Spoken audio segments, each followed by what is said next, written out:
Assalamualaikum warahmatullahi wabarakatuh.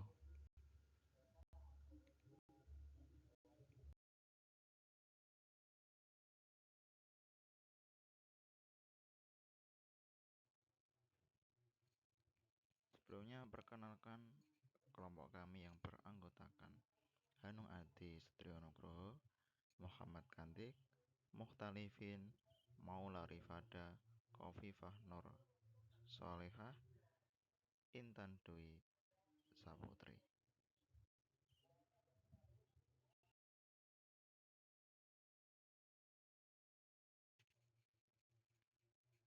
Oke, di sini kelompok kami akan memaparkan hasil diskusi mengenai pembangunan berkelanjutan berbasis konservasi dan teknologi, demonstrasi kontekstual SDGs, Universitas Negeri Semarang PPG Prajabatan Gelombang 1 tahun 2024.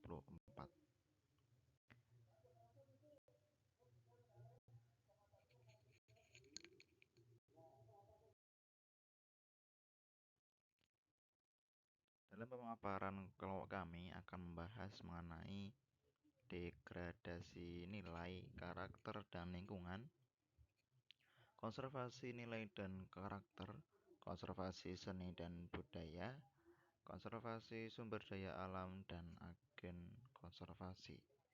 Yang pertama mengenai degradasi nilai dan karakter dan lingkungan.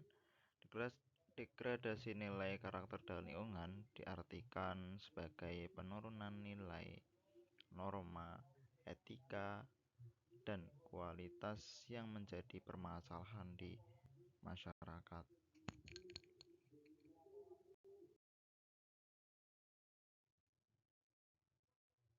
Yang kedua, konservasi nilai dan karakter.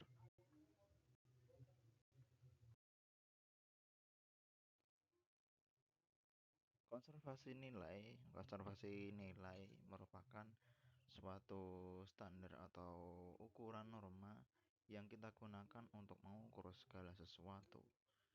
Menurut Kamus Besar Bahasa Indonesia, nilai adalah sifat-sifat atau suatu hal-hal yang penting dan berguna bagi kemanusiaan atau sesuatu yang menyempurnakan manusia sesuai dengan hakikatnya. Misalnya, nilai etik, yakni nilai etik untuk manusia sebagai pribadi yang utuh seperti kejujuran yang berkaitan dengan akhlak pribadi, benar salah yang dianut sekelompok manusia. Sedangkan menurut Schreller, nilai merupakan kualitas yang tidak tergantung pada benda. Secara sederhana dapat dikatakan bahwa nilai sendiri sebuah ide atau konsep tentang sesuatu yang penting dalam kehidupan seseorang dan menjadi perhatian.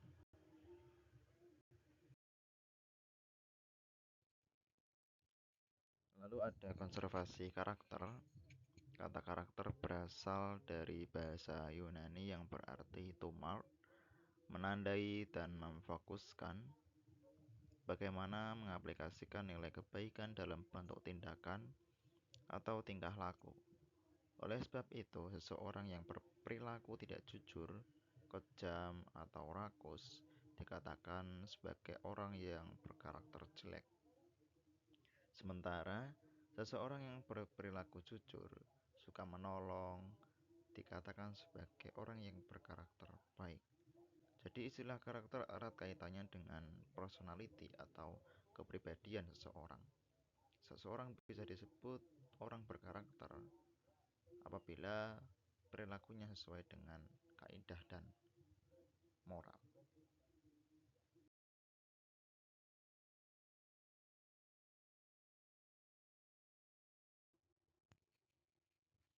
Setelah kita mempelajari mengenai arti dari degradasi, nilai karakter, konservasi,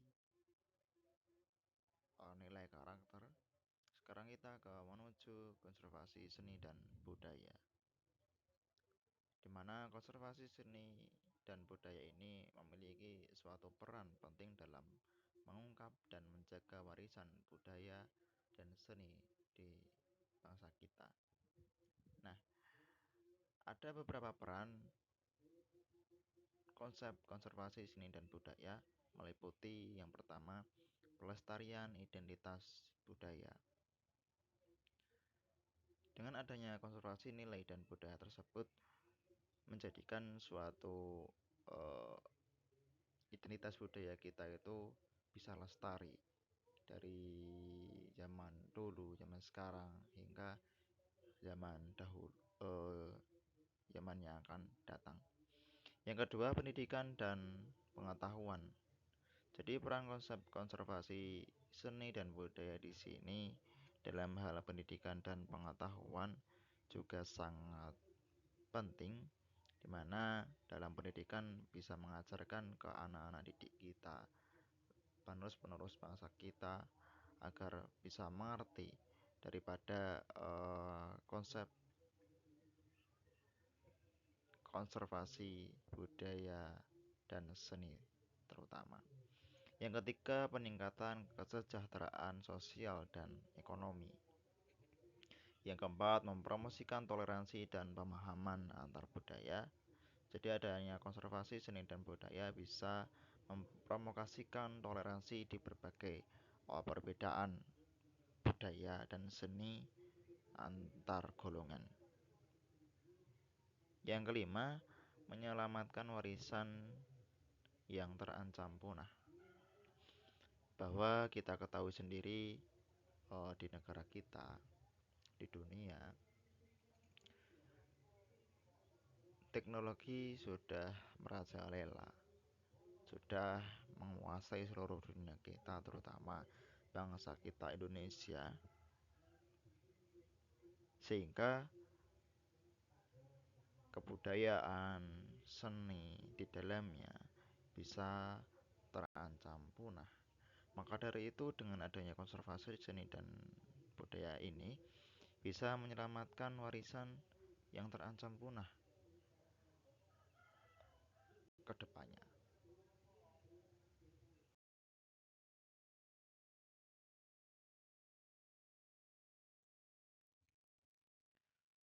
Setelah kita mempelajari membahas mengenai konservasi budaya dan seni,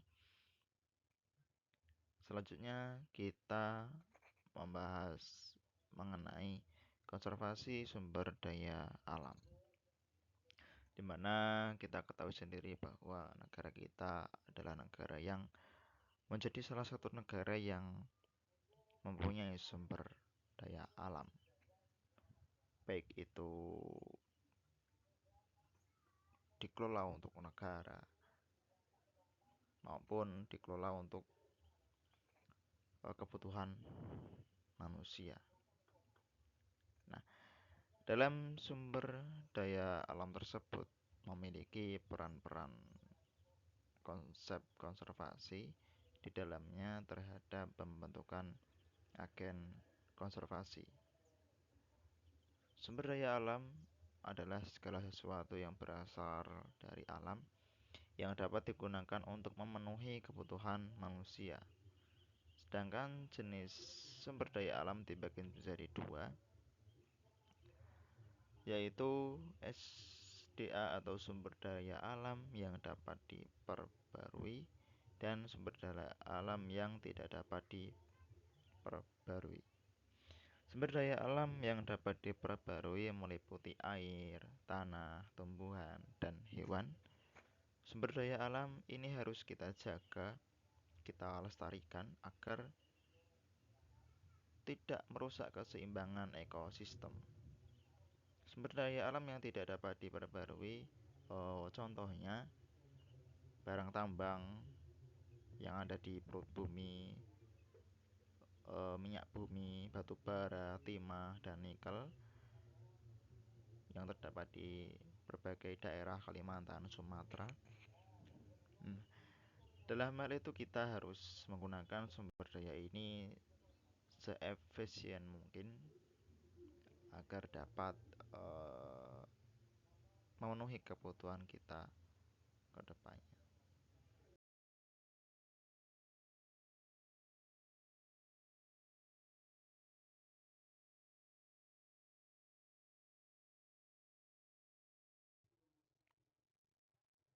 Selanjutnya kita akan membahas mengenai agen konservasi. Agen konservasi atau kader konservasi adalah seseorang yang memiliki pengetahuan, sikap, dan keterampilan tentang konservasi yang secara sukarela, bersedia, dan mampu menggerakkan masyarakat untuk ikut serta dalam aktivitas-aktivitas yang berkaitan dengan pencapaian tiga pilar konservasi. Nah, dalam melestarikan suatu sumber daya alam atau merawat sumber daya alam tersebut mempunyai tantangan-tantangan tersendiri. Yang pertama, kurangnya pengetahuan dan kesadaran masyarakat tentang konservasi. Jadi pembelajaran konservasi itu sangat penting di mana agar masyarakat di sekitar kita bisa mengetahui apa itu konservasi. Jadi setelah mereka mengetahui konservasi, mereka bisa melestarikan atau merawat ekosistem sumber daya alam dengan baik. Yang kedua, kurangnya dukungan dan kerjasama dari pihak-pihak terkait. Biasanya kita sudah eh, merawat dengan sebaik-baiknya, namun tidak ada dukungan dari teman-teman atau dari masyarakat yang lain, itu juga bisa menjadi tantangan tersendiri untuk hasil yang maksimal. Yang ketiga, kurangnya sumber daya dan fasilitas yang memadai. Jadi fasilitas-fasilitas itu sangat penting guna untuk melestarikan suatu sumber daya alam di sekitar kita. Minimnya suatu fasilitas itu juga bisa menjadi tantangan tersendiri untuk kita sebagai masyarakat di sekitar. Lalu ada strategi yang menjadi tantangan agen konservasi. Yang pertama, meningkatkan pengetahuan dan kesadaran masyarakat tentang konservasi yang sudah saya bilang tadi di awal.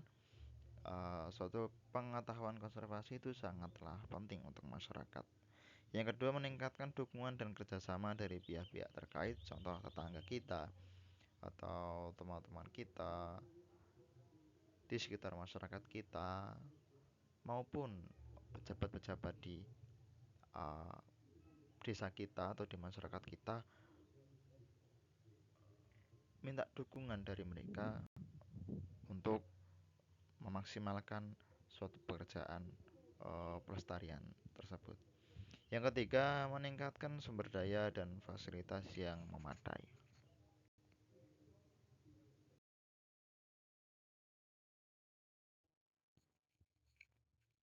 Saya rasa cukup sekian presentasi atau pemaparan dari kelompok kami. Apabila ada salah kata, mohon maaf, berarti dimaafkan. Sekian, wabillahi taufiq wal hidayah. Wassalamualaikum warahmatullahi wabarakatuh.